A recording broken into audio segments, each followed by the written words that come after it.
한동훈 비대위원장 지금 뭐 굉장히 큰 인기를 누리고 있는 것 같은데 생각보다 이렇게 별로 이렇게 큰 저가 얘기하면 좀 데이터로 말씀해 주시면 좋을 네, 텐데 좋습니다. 억지로 좀 띄우려고 하는 것이 아니냐. 누가? 국민의힘에서? 언론이라든지 국민의힘에서 아니면 언론에서 여권에서. 굳이 띄워야 될 이유는 뭐 있어요? 여권에서 띄워야 될 이유가 보수 있어요? 언론에서 보면은 지금 이재명 대 뭐 한동훈 차기 지도자, 차기 대통령 후보 하면은 한동훈이 좀 우위로 나오는 여론조사가 좀 많이 있습니다. 있더라고요. 네.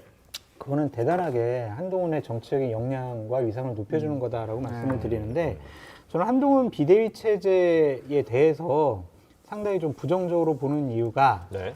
중도층을 견인할 수가 없다. 왜냐? 중도층은 윤석열 대통령에 대한 부정평가, 반감이 높다. 그럼 정권의 2인자인 한동훈 비대위원장이 윤석열 대통령과 차별화된 모습을 보이지 못하고 네. 대통령에게 쓴소리를 하지 못하면 국민들은 윤석열이나 한동훈이나 똑같네라고 생각할 거예요. 부정평가가 높은 상황에서 한동훈 비대위원장에 대한 부정평가도 그렇게 낮지 않을 수가 없다. 높지 않을 수가 네네. 없다. 그렇게 좀 생각이 들고요. 높을 수가 없다. 인선은 어떻게 평가하시나요? 인선이요? 훌륭한 인선 아니겠습니까? 그럼 왜 사퇴했어요? 그거는 그분께 물어봐야죠. 그분을 누가 시켰냐고요? 알겠습니다. 그러니까 이제 저것도 이제 문제인 거예요. 그러니까 우리가 문재인 정권 때 네. 계속 얘기했던 게 조적조였잖아요. 조국의 적은 조국이었다. 네. 다 한적 있으니까. 한이에요. 한동훈의 적은 한동훈이에요. 문제는 한동훈이에요. 그동안 법무부 장관을 하면서 너무 많은 아름다운 옳은 말을 많이 했어요.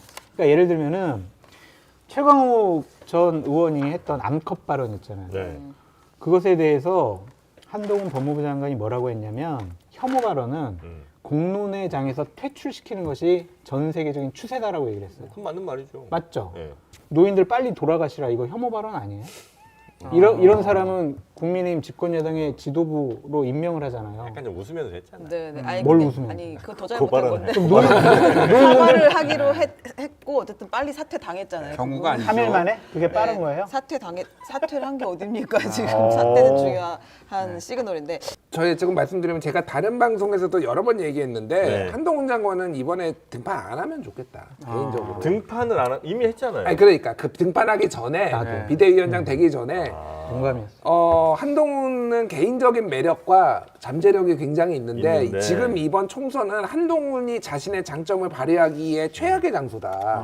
안 좋은 장소라는 거예요. 일단은 요즘 뭐 여론조사 나오잖아요. 이재명 대표랑 이렇게 붙여보는 거. 뭐 이재명 대표가 대선에 갈 수 있을지 없을지도 몰라요. 사실은 구속될 수도 있으니까. 그건 첫날이라고. 좀 좋은 얘기 그래도 긍정적인 얘기 해줘. 얘기 좀 들어봐. 제가 말한 건 뭐냐면은 네. 한동훈은 매력이 있어요. 매력이 있어요. 그러니까 보수 진영에서 항상 갈구해 온 게 사실은 굉장히 반듯한 엘리트 이런 거를 굉장히 좋아하는데 근데 이제 윤석열 대통령은 사실은 거기에 보면은 그 궤를 벗어난 거예요. 급하게 용병으로 데려와다가 썼던 거예요. 워낙 급하니까 네네네. 쓴 건데 그런 원래 보수가 좋아하던 그 반듯한 엘리트에 상당히 부합하는.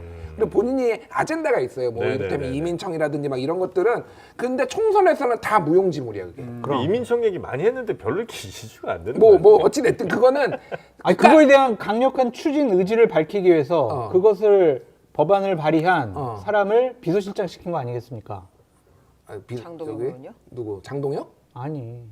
저기 김형도. 비서실장. 김영도. 아, 비서실장. 그 사람이 법안 냈어요. 저는 좋다고 보는 건 75년생이더라고요. 동갑이잖아. 동갑입니다. 친구라서 좋은 그래, 거예요. 토끼띠. 같은 팀은 다 좋아요? 너무 좋아요. 토끼띠들이 착해. 신호 중에 나쁜 사람이 별로 없어.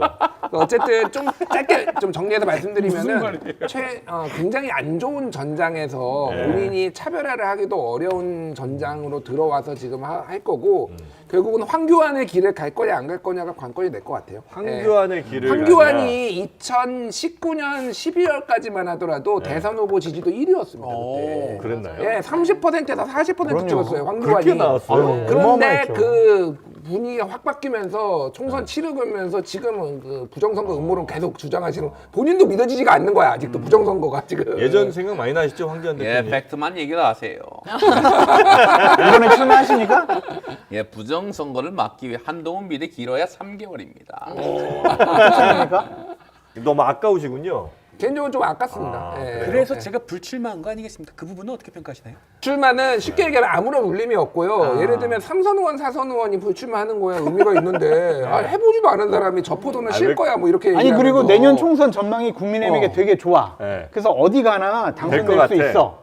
그러면은 불출마가 그치. 헌신이 될 수가 있지. 희생이 될 수 있고. 근데 지금은 나가면 어려운데. 아, 또 여기도 강남 가면 가오 떨어질 것 같고 비례 가면은 위성 정당 만들어야 될 것 같고 그러니까 지금 할 수 있는 게 없잖아. 책 뭐 읽으면 한숨 용산도 쉬지. 진다고 나오는데. 최 기자님 한숨 아니 쉬잖아. 저도 참. 국민의힘이라는 당을 보다 더 완전하게 윤석열 장악하기 당으로 장악하기 위한 수단에 불과하다. 지경 그렇게 체제로. 보여져요. 그래서 저는 이번에 이제 총선에서 국민의힘이 다수당이 안 됐어. 네. 졌어. 네. 그러면 한동훈 비대위원장이 사퇴를 해요. 네. 그런 다음에 전당대회를 열어요. 그래서 당원 당대표가 100%의 강력한 지지로 당대표가 당대표로 화려하게 복귀하는 거예요. 한동훈 비대위원장이 그 예가 있다니까요. 어디요? 2016년에 아니 2016년에 당시 새누리당이 네. 총선에서 폭망했잖아요. 네. 그러고 당이 막 바뀌어야 된다라고 막 어마어마하게 논의가 많아졌는데 결국 당 대표 된 사람은 이정현 아, 청와대 기억나네요. 홍보수석 정무수석이었고 네. 거기에 지도부가 조원진, 맞아요. 맞아. 이장우 이렇게 완전 친박으로 싹 깔아버렸어요. 최연의 진짜 완전한 친박들이었죠. 더욱더 당이 그렇게 바뀔 가능성이 높아요. 그러고 탄핵당했잖아. 한동훈 비대위원장이 지금 나오고 싶었겠냐는 이야기를 다 똑같이 하잖아요. 그러니까 본인도 좋은 시점은 아니라는 걸 알고 있었지만 그냥 비대위원장이 될 수밖에 없는 상황, 다 비대위원장 당한 거죠. 뭐 그렇게 됐는데 재밌는 저는 항상 한동훈 위원장을 보면서 재밌는 건 그 연령별로 봐도 이분 젊은 뭐 보수라고 계속 얘기를 하는데 지지율은 보면 60대, 70대에서 나오지 40대, 50대에서 나오지 않아요. 젊다는 말도 전 좀 낯설게 느껴지는데 50대가 젊죠. 젊은데 근데 아무튼 보통은 보면 60, 70대가 한동훈 위원장을 좋아해요. 그러니까 이거는 본인은 젊다고 얘기할 수 있지만 지지율은 젊은 데서 나오는 건 아니다. 또 20대 별로 안 높거든요. 지지층이 환호하는 사람은 네. 비대위원장으로 적절하지가 않습니다. 아, 지지하지 않는 사람들이 좋아하는 사람이 돼야 되는 그러니까 거군요. 와 저런 사람을 비대위원장으로 임명했어? 한번 관심 가져볼까? 무슨 말하지? 어떻게 행동할까? 이렇게 관심을 끌어야 되는데 뭐 한동훈 장관이야 뭐 그냥 윤석열 대통령 편 들겠지, 김건희 여사 편 들겠지. 그러면 지지층은 엄청나게 환호해요. 야 역시 그래 저 차기 나쁜 대통령 한동훈 뭐 이러면서. 네, 저 나쁜 보수 참칭 장성철이 나가서 맨날 윤석열 욕하는데 한동훈 장관이 그래 우리 윤석열 대통령을 보호하러 나왔구나. 아, 이렇게 된단 말이에요. 그건 확장이 전혀 안 되는 거예요. 울타리를 더 세게 치는 거예요. 그러면 안 돼요. 비대위원장은 일단 한동훈 장관이 되면 안 됐었는데 이미 됐어. 된 걸 뭐. 어떻게 해? 그러니까. 된 걸 지금이라도 어떻게 해. 그만두면 어떨까요? 지금이라도 그만.